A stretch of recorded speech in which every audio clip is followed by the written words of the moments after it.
Welcome to Rainy Day Let's Play. I'm Solon, and we are going to play a series of Increpare games. These are all made by Stephen Lavelle. This first one is called Slave of God. Immediately, this is a seizure warning for all of this video. These games are frenetically lit and very beautiful, but in case there's any problems with that, please just be aware.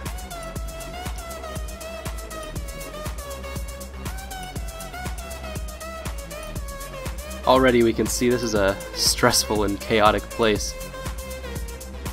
This is a small space. Lots of people-like figures. It's engaging, but it's also very scary and frightening. We set upon a space, a club. Large figures centered around a smaller DJ, obviously. Whoa. This is a strange space, a place of alienation, but I make contact with one individual. One who seems to feel for me in some way. I mean, we've only just met, but they seem to follow me.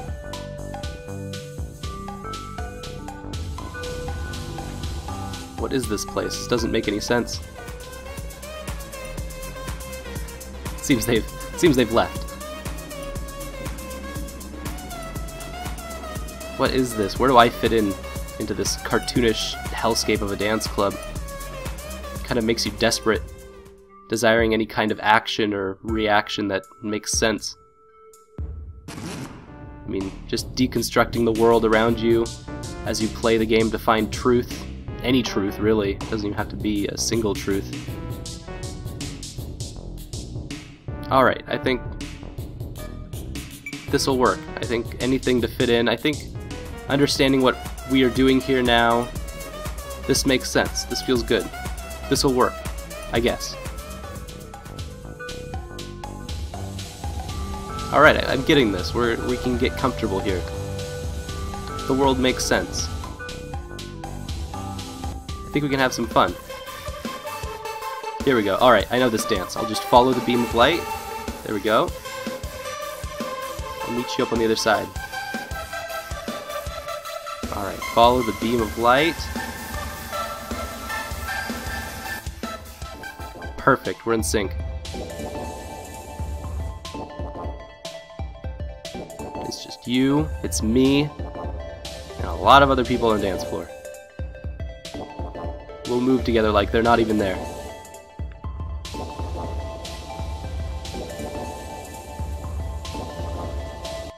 But then just when you get comfortable, everybody leaves. Who is this? I can't dance. I wish I could dance like these people.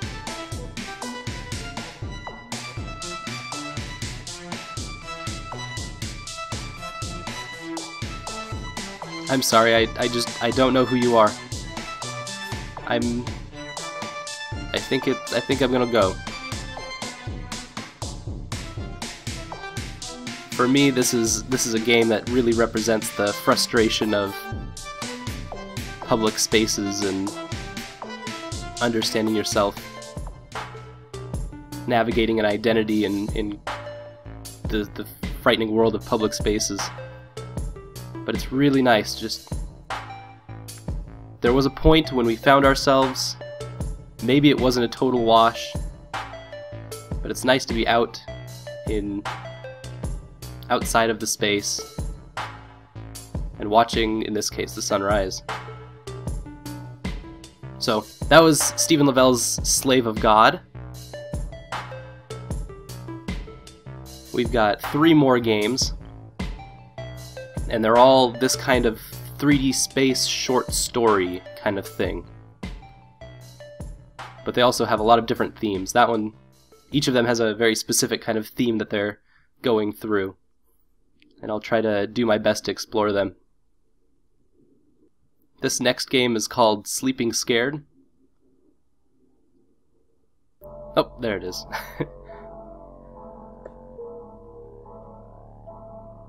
Yep, completely different styled game with a lot of very sensual things going on, but in a completely different way. You must stop the beast. You must find the babe. Kind of a direct action. The title of the game, Sleeping Scared, evicts that you're kind of living in a nightmare world. Oh look, found whatever this is, the babe. A lot of things seem like shaped the way that objects in the real world are, but have small things about them that just don't seem right. The character in the bottom area,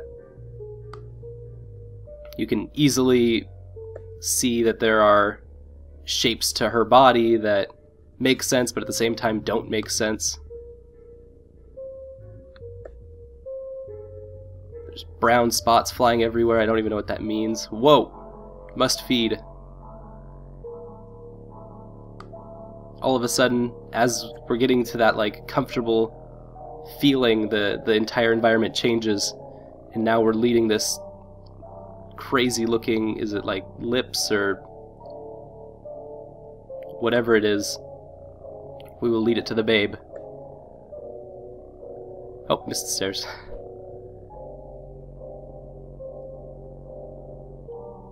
And we'll guide it around. That thing is frightening, oh my god. You can kind of see what looks like kind of the inner eye. The shapes you see when you close your eyes. They're kind of there, but not really. Whoa! Oh, looks like whatever it was, it's gone now. Mmm, delicious. Oh god!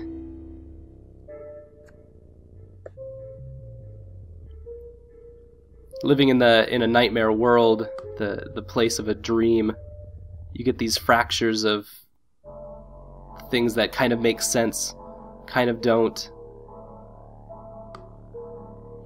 This looks like a kind of a flying dream. What it all means, maybe not the... Oh. Guess I can't fly all the time. What it all means is it's not like a... I guess there's probably Freudian aspects to it, or other kinds of psychoanalytical ways to look at the subconscious. At the end of the day, though, it's a nightmare. Or it's a dream, or it's whatever you want to make of it. Maybe the eyes represent something to this character, maybe they represent something to you. These floating gold pieces of paper. Oh, I missed the ledge. Okay.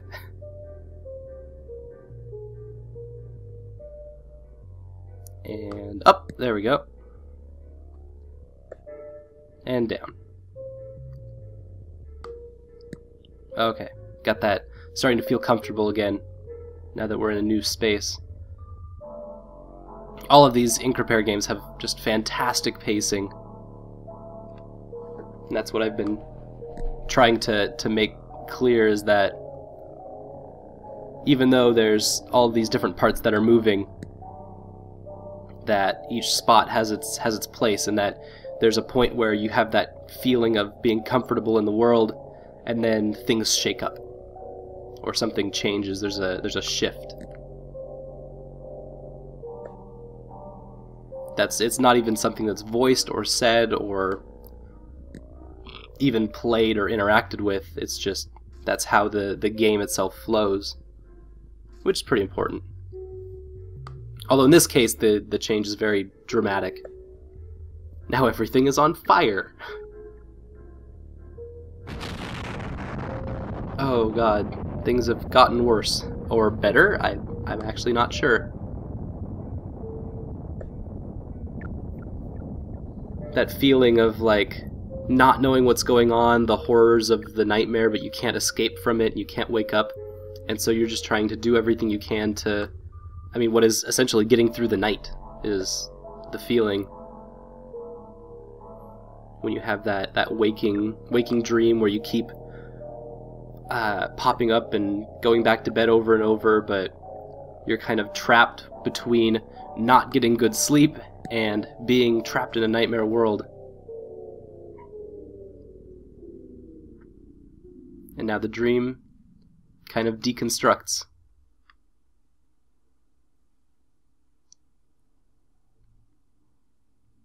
Oh, there we go. That's the end. Looks like our alarm has saved us from this nightmare. Or at least, until next time.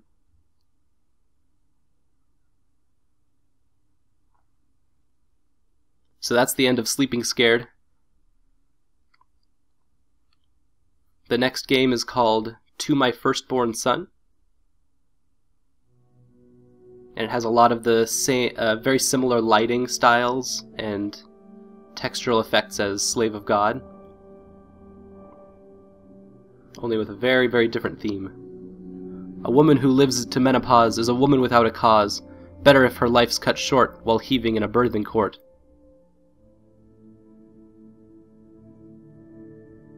Mothers with infants keep their distance from fathers caught in sexual thought.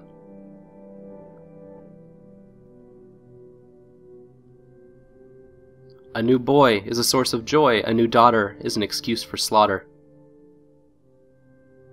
When you look at him with eyes marked round with bruises as he chooses, don't ask him to compromise with your failure as a wife, just earnestly apologize for endangering your married life.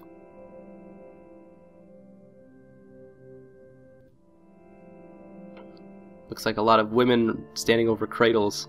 You can't control your womanhood or change your nature, but your husband, if he's good, will make you whole and understood. Your lovely breasts are predisposed to lumps and bumps that grow and grow. You hear the cries of female rhetoric. My girl, don't think a wink, don't question ever or try to be clever. Don't put on airs and say your prayers that you might marry an actuary. The idea that they're instilling this wisdom on these babes of theirs. You should not drink, but if you do, find a man to buy it for you. No daughter of mine will ever opine about anything other than perfume and wine.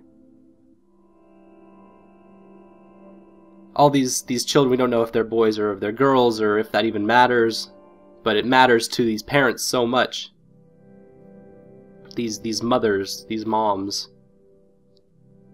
Yet there's a part where it's like they can't see what they're saying within context to their own marriage or anything, or who the father of this child is. No patriarch can e'er enslave my body or my woman's soul. My battles won won't be undone, nor will I ever lose control, nor leave my sisters in the dark. So here we see a mother far outside what is obviously now the cradle of the patriarchy. We see that all the women that were in there with the cribs, they weren't necessarily speaking their own minds as much as they were speaking the minds of the system that they are trapped inside. And even we have no choice but to follow inside of this and go inside the cradle. I mean, in a way, as we are born, makes it a very interesting idea of the player in this short story, this small world. Anyway, that's the game titled To My Firstborn Son. We have one more game to show. It's called Olam House. And it's another short story, but this time it won't be a first-person game, it'll actually be a third-person game. And it looks just as stylish and funky, fresh, and beautiful as all the other ones in a completely different way. So we've got our dancing guy who's gonna just go up to what is the Olam House. That's kind of the beauty of these short story games, is that you have this feeling of like the ticking bomb at the end of the universe. It's easier to talk to people when you have a mug of coffee to stare into, eh? Welcome to our modest writing retreat, my friend. I'm sure you'll have an awful lovely time here. Your room is 2D, but you should go and say hello to the other residents here before. Okay, so we live in 2D. We can shake our left hand and shake our right hand, which looks like if we shake our right hand, it'll talk to people. through our mug that we're holding. Because we are writers, and writers need to drink lots of coffee and have a mug to stare into while they talk to other writers. No object in the history of literature has the ability to reduce a man to tears so readily as an onion. I came here to conduct an exhaustive study of its properties. I'm quite confident that I'll be able to unlock the secret of dramatic success. So we see, this is a house full of writers. It's all about different styles of writing or different muses and ideas. Sometimes it's biological, like an onion. I've spent half a lifetime refining this... I brought a candle. I expect I'll be working long and late into the night. So this is someone who is fond of darkness and light and exploring that idea.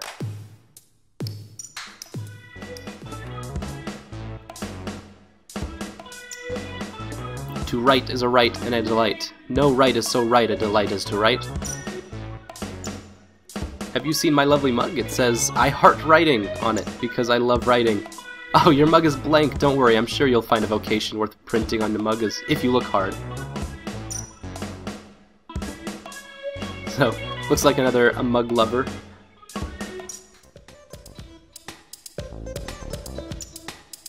It's imperative as an artist to live a good life and to be a good man. Otherwise, what point is there to it? What sort of beast would compromise his morals for a mere work of art? Live well, my friend, and dwell not on dark thoughts. So we have a person clad all in white, trying to take a moral high ground to writing. Oh, this person doesn't even have a body. Hey, buddy! Oh, don't worry about this. This is our atmospheric book delivery system. It vaunts our books well into the stratosphere, and the air currents carry them all over the world. It's a real miracle of nature. So it's kind of like the internet. Okay, 2D. This is our room. There's 2C. Oh, alright. She's my muse. Nothing gets the creative juices flowing. He makes my whole feel whole. I'm a poetess, by the way. So this is a very classic scene. I'm gonna write a story about a dude banging a chick on her period. Oh yes. That's how... That is definitely a part of the writing process. I would not differ in any way. Ah, hello. I'm not a writer. No, I'm an astronomer. Clear skies and no light pollution. Makes it a pretty perfect location for stargazing. Don't look into my telescope during the day, my friend. It's another interesting fellow who's actually not a writer, but someone else. An artist in their own way, perhaps. Oh, sorry, don't be alarmed. I'm perfectly fine. It's just, I have an illness. Nobody knows what it is, but it stops me from being able to work when sitting down or standing. I've tried to vary 1,000 things. Tried every medication and every therapy. This isn't ideal, but I'm being as careful as I can and I'm writing again. Another kind of frightening, dangerous, but true mode. I should get started on my novel, writing a couple pages. So this character, our character, kind of finds inspiration from these other writers. Keep on going, I can tidy things up later. Oh no, I'm not sure this is going as well as I'd like. Oh dear. All of our brains are falling out. Gotta get this off. Gotta get the typewriter off my head. No! Okay, I didn't need that head. Oh no, the entire world has changed as night falls.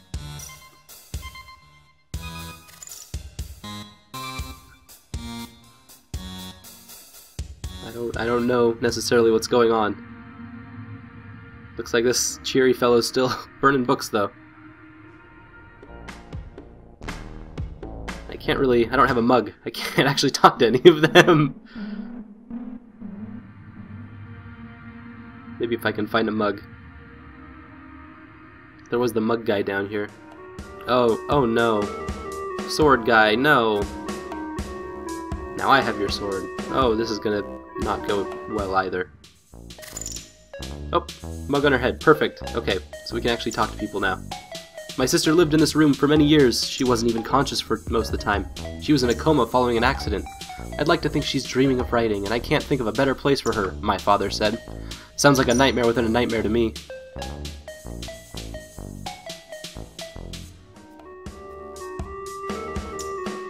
I wasted most of my life in ignorance from the most important principle of all. Being true to yourself matters more than everything else. Sometimes your will lead you to the most sinful places, but it is more sinful still to betray it. And that's why you killed someone? This is kind of one of the conceits, I guess, is that this is supposed to be a house in the middle of nowhere for just writers. I can't write a single word, but find it in 1,000 imperfections. It helps to never dwell, to never look back on what I've written. I need to create without being confronted with my creation. This darkness is a blessing. There's a point where he's kind of betrayed light. Nothing. I didn't even need to change the world. I just wanted to write something good. I feel like an onion trapped in a thick layer of permafrost, waiting for winter to lift so I can see the sky again. Now I have your onion. And now you cry to my onion. May not be a good feeling, but at least it's the only feeling you've ever had.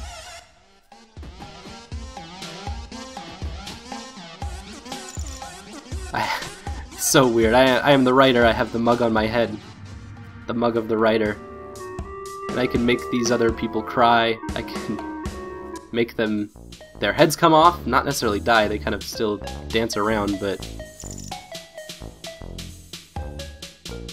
makes for a grotesque scene either way. I emit sadness and violence on the other dwellers of this house. He was a famous astronomer. He used to live on the other side of the house. That's where all the comets and asteroids are. Now he just documents empty space. He works just as hard and the work needs doing. And he no longer worries about it with popularity. Oh, so like a Kotaku writer. Giving up the art of astronomy for just the work and the money, because it's easy. Well, there are now heads on the ground. We can say I have made heads roll.